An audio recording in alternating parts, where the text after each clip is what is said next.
आपण तिरकोनमध्ये आहोत आणि मंगेश बाळकृष्ण म्हात्रे यांच्या घराजवळ आपण आलोय आणि इथे नागसाप आहे, भक्ष्यासाठी आलाय आणि भक्ष्याच्या प्रतीक्षेत इथे लपून बसलाय. त्यांनी वाचवण्यासाठी प्रयत्न केला, आपण त्याला रेस्क्यू करतोय आणि जवळच्या आदिवासात रिलीज करतोय.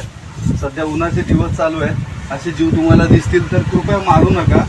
जवळच्या सर्पमित्रांना फोन करा किंवा वन अधिकाऱ्यांचा हेल्पलाईन नंबर आहे 1926, त्याला तुम्ही रात्री अपरात्री कधी फोन करून मदत घेऊ शकता. ओके, आपण याला रेस्क्यू करतो.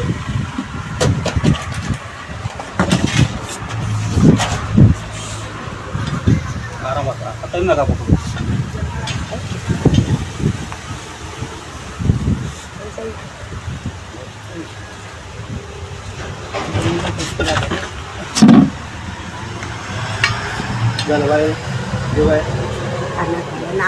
नाग आहे, मारला ना,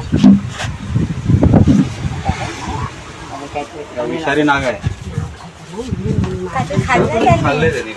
खाल्लाय म्हणून तो हलो हलो त्याला. ठीक आहे, पलीकडून ती बॅग आण ना माझी कोणीतरी. ती ना, आणि इथे पायरी जवळ ठेवा. तुम्ही बाजूला पायरी जवळ कुठे ठेवू? त्या पायरी जवळ आडवी लावा.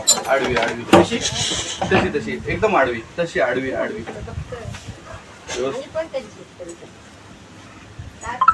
हा, फोल्ड करा. बरोबर बरोबर.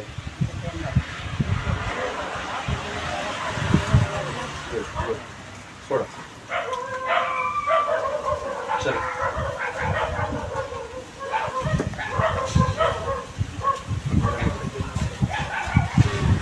काय खाल्लं तिथे? बेडकी.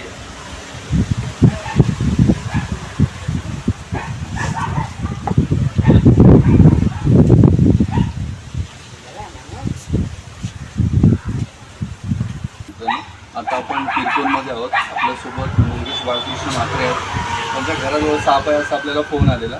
आपण आता बघितलं त्यांच्या घराची फांज आहे. फांजेमध्ये सिमेंटचं काम आहे आणि त्याच्यामध्ये हा इंडियन स्पेक्टेकल कोबरा नागसाप, विषारी 4 साप आपले ते सापडतात. नाग, मण्यार, घोणस आणि फुसे. त्यातला एक सध्या उन्हाचे दिवस चालू आहे, त्यांनी त्याचं भक्ष्य खाल्लेलं.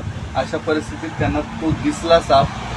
त्यांना त्या सापाला वाचवण्याची भावना झाली, आशा झाली निर्माण. त्यासाठी तुमचं मनपूर्वक आभार. तुम्ही सापाला जीवदान दिलंय.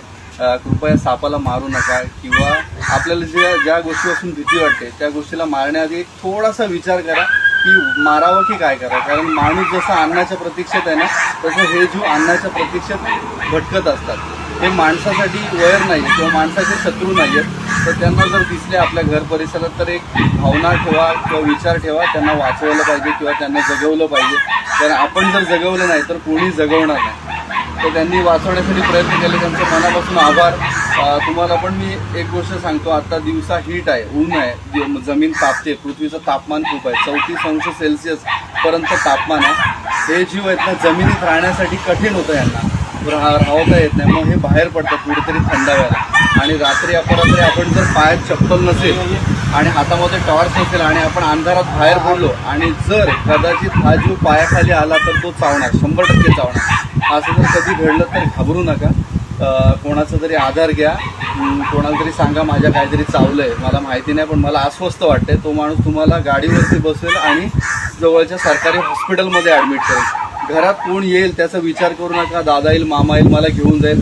ज्याचा कोणाला तुम्हाला आधार भेटेल त्याच्या गाडीवरती बसा, सरकारी हॉस्पिटलमध्ये ॲडमिट व्हा. कारण तुमच्यासाठी तो जो वेळ आहे ना तो परत भेटणार नाही तुम्हाला. जर तो विषारी जीव असेल, विंचू असेल, साप असेल तर तेवढा वेळ तुम्हाला परत भेटत नाही. तर तुम्ही हॉस्पिटलमध्ये ॲडमिट व्हा आणि त्यांना सांगा माझ्या काहीतरी चावलंय, ते पुढच्या उपचारासाठी प्रयत्न करतील. ठीक आहे, पण घाबरून घरात बसून नका किंवा कोणीतरी मांत्रिक आहे उतरवेल, साप चावलाय, विंचू चावलाय, त्या भावनेने घरात बसाल तर तुमचा जीव जाण्याची दाट शक्यता आहे. मंगेश दादा, तुमच्या मनापासून आभार. तुमचं पण मनापासून आभार. राकेश शिंदे हे 5 मिनिटाच्या आत फोन केला आणि 5 मिनिटाच्या आत हजर झाले. धन्यवाद. असे सर्पमित्र असू दे. तुमच्या कामाला आमच्या हार्दिक शुभेच्छा. थँक्यू. त्यांनी शुभेच्छा दिल्यात. तुम्ही तुमच्या घराजवळ आलेला कोणता जीव मारू नका, वाचवण्यासाठी प्रयत्न करा. सर्पमित्राच्या आशीर्वादाचं काम करतो. ओके, जय हिंद, धन्यवाद.